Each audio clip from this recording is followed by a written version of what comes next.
Bismillahirrahmanirrahim. Assalamualaikum warahmatullahi wabarakatuh. Perkenalkan, nama saya Muhammad Zulfa Tirta Permadi. Saya dari kelas A dengan NIM 2020101103115110. Saya Fakultas Hukum kelas A angkatan 2020. Di sini saya akan membahas materi tentang desain industri dari mata perkuliahan Hukum Ekonomi Bisnis. Yang pertama-tama adalah pengertian. Pengertian daripada desain industri sendiri adalah suatu kreasi tentang bentuk atau konfigurasi gabungan dari dari garis atau warna yang berbentuk 3 dimensi atau 2 dimensi yang memberikan kesan estetis dan dapat diwujudkan dalam pola 3 dimensi dan atau serta dapat dipakai untuk menghasilkan suatu produk atau seperti kayak produk kerajinan tangan. Itu industri pengertiannya. Jadi kreasi konfigurasi yang berbentuk 3 dimensi atau 2 dimensi. Kemudian masuk ke pasal 1 ayat 5 UU nomor 5 UU nomor 31 tahun 2000 yang menjelaskan tentang hak desain industri. Di sini dapat disimpulkan bahwa hak desain industri adalah hak khusus pemilik desain terdaftar yang diperoleh dari negara. Jadi hak tersebut dipunyai oleh si pendesain tersebut. Itu yang bisa seperti kayak mengubah dan lain sebagainya desain tersebut. Kemudian lanjut ke objek dan jangka waktu.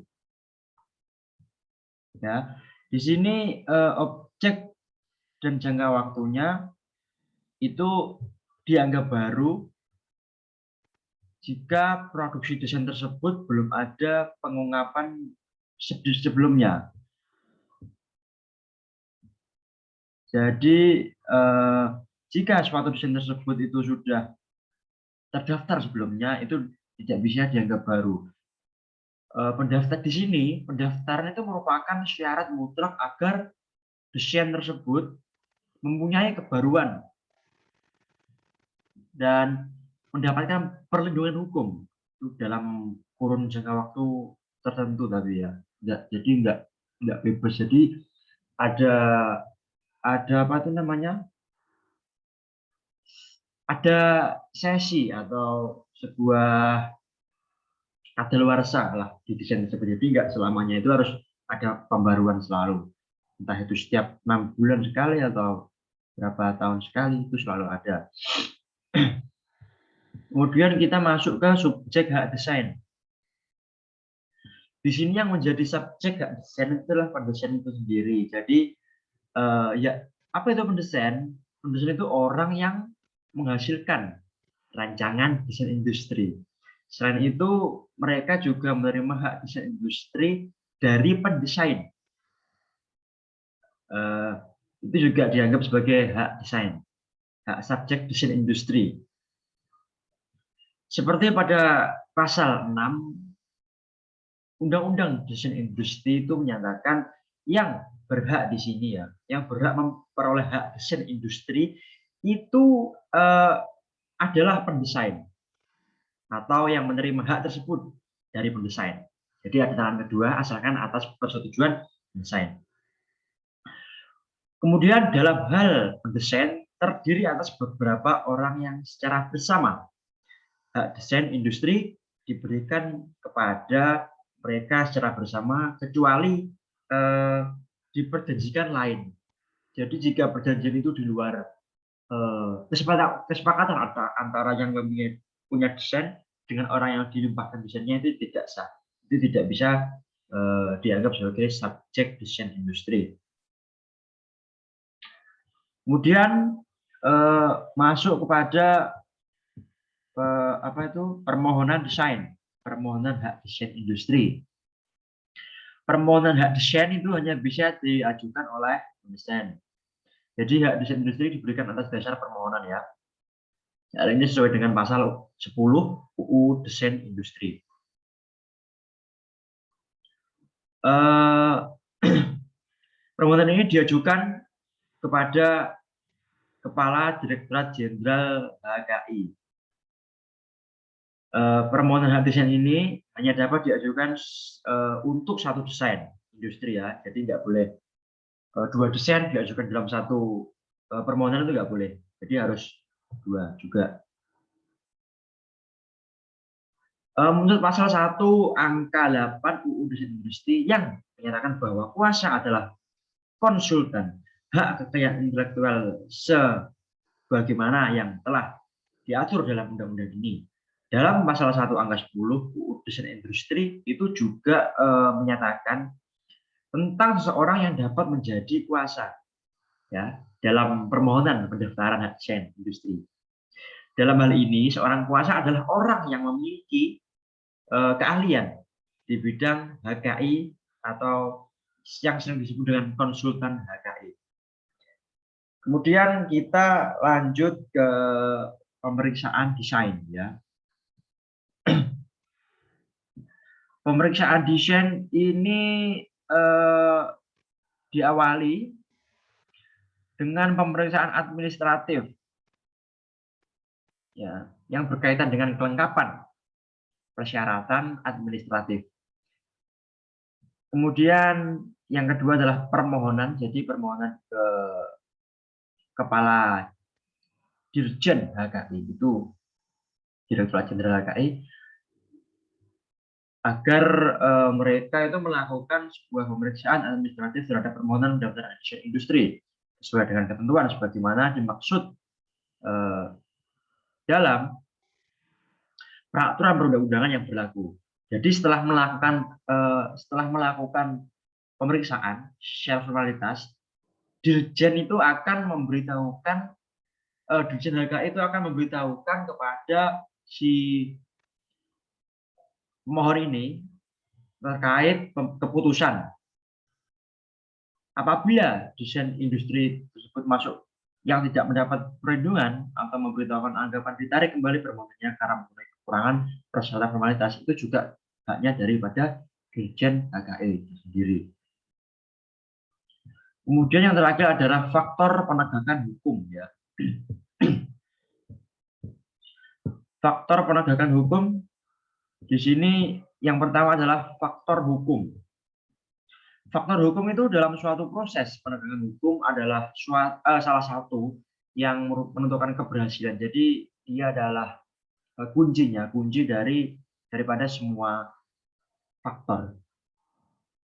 Namun tidak terlaksananya penegakan hukum dengan sempurna, hal itu disebabkan karena terjadinya masalah biasanya atau gangguan yang disebabkan karena sebuah hal seperti kayak tidak diikutinya asas-asas berlakunya undang-undang, jadi nggak ada support sistem dari syarat-syarat yang harus dilengkapi.